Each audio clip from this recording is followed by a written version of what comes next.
بسم اللہ الرحمن الرحیم۔ السلام علیکم دوستو، میں ہوں رفت باجوہ اور آپ دیکھ رہے ہیں میرا YouTube channel history plus personality. دوستو، سکھ ایک بہادر قوم ہے جو کسی بھی میدان میں خود کو اتارنے سے کبھی بھی نہیں گھبرائی۔ سکھ ایک پرامن مذہب ہے جس نے پنجاب کی دھرتی سے جنم لیا۔ اس وقت سکھوں کی تعداد 2,70,00,000 کے قریب ہے۔ 1947 میں سکھوں کی 39% آبادی کو ہجرت کرنا پڑی، جو تعداد میں 10 لاکھ بنتے ہیں۔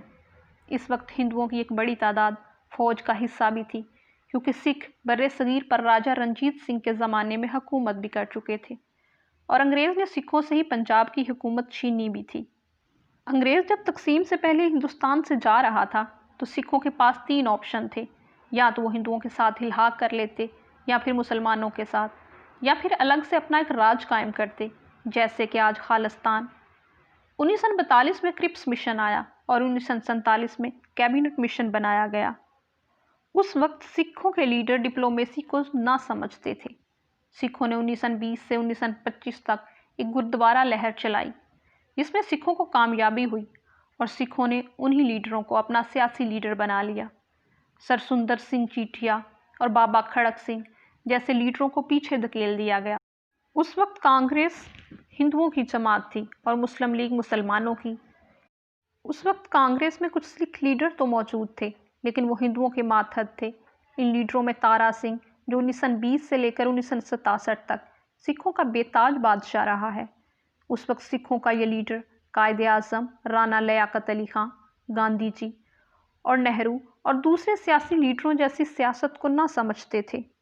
تارا سنگھ خود ایک ہندو گھرانے میں پیدا ہوا تھا، اس لیے وہ ہندوؤں کی فیور میں تھا۔ سکھ لیڈر یہ سمجھ ہی نہ پائے کہ 2 قوموں کے درمیان قربان ہونے جا رہے ہیں۔ اس وقت یہ ڈپلومیسی جانتے تو اپنی سیاسی مفاد کو استعمال کرتے۔ سکھ صرف اس بات پہ فوکس تھے کہ وہ پاکستان نہیں بننے دیں گے۔ ان لیڈروں کے اندر احساس کمتری موجود تھی، کیونکہ یہ پڑھے لکھے نہ تھے۔ اس وقت سکھوں کے ایک جونیئر سے کلرک تھے جن کا نام گوپال سنگھ تھا۔ اس کو خط دے کر قائد اعظم کی طرف روانہ کیا گیا، لیکن وہ نہرو کی طرف چلا گیا۔ اسی طرح سکھ اپنی پاور کو خود ہی کمزور کرتے گئے۔ اس وقت ہندوستان میں سکھوں کی 15% آبادی تھی اور کسی بھی ضلع میں ان کی خاصی اکثریت موجود نہ تھی۔ اس لیے انہوں نے کانگریس سے الحاق کر لیا، کیونکہ کانگریس نے ان کو خود مختار صوبے کا لالچ دیا تھا۔ قائد اعظم نے بھی سکھوں کو الحاق کی پیشکش کی تھی۔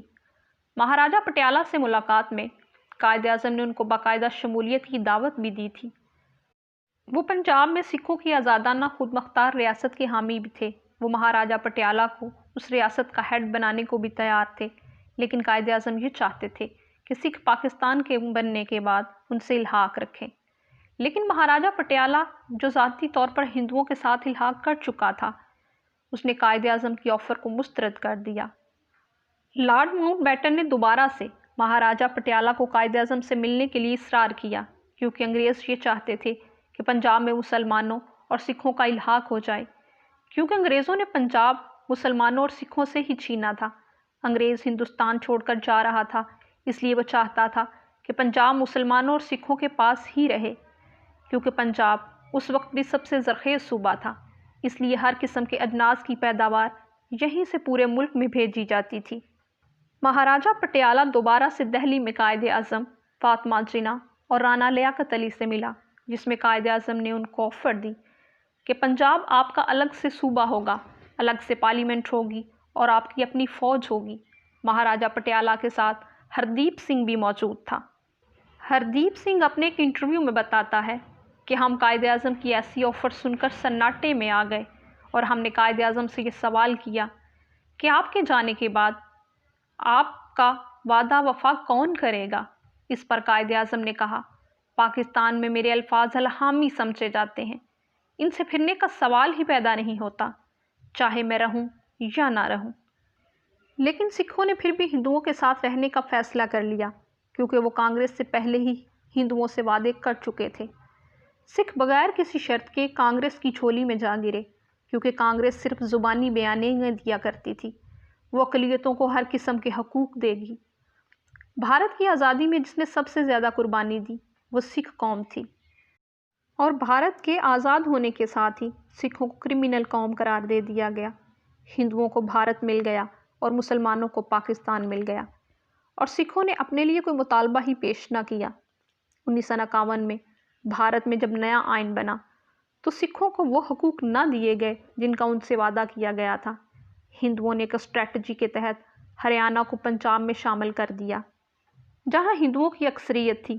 حالانکہ سکھوں کا یہ مطالبہ تھا کہ پنجابی زبان بولنے والوں کی الگ سے ایک ریاست ہونی چاہیے تاکہ سکھ پاور میں آ سکیں۔ اگر سکھ پاکستان میں شامل ہوتے تو ننکانہ صاحب، امرتسر، کرتارپور، حسن ابدال سب سکھوں کی اپنی ریاست میں ہوتے۔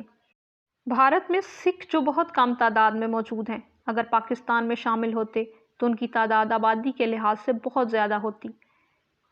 لیکن ہم جو بھی کہہ رہے ہیں یہ آج کی سوچ کے مطابق باتیں ہیں۔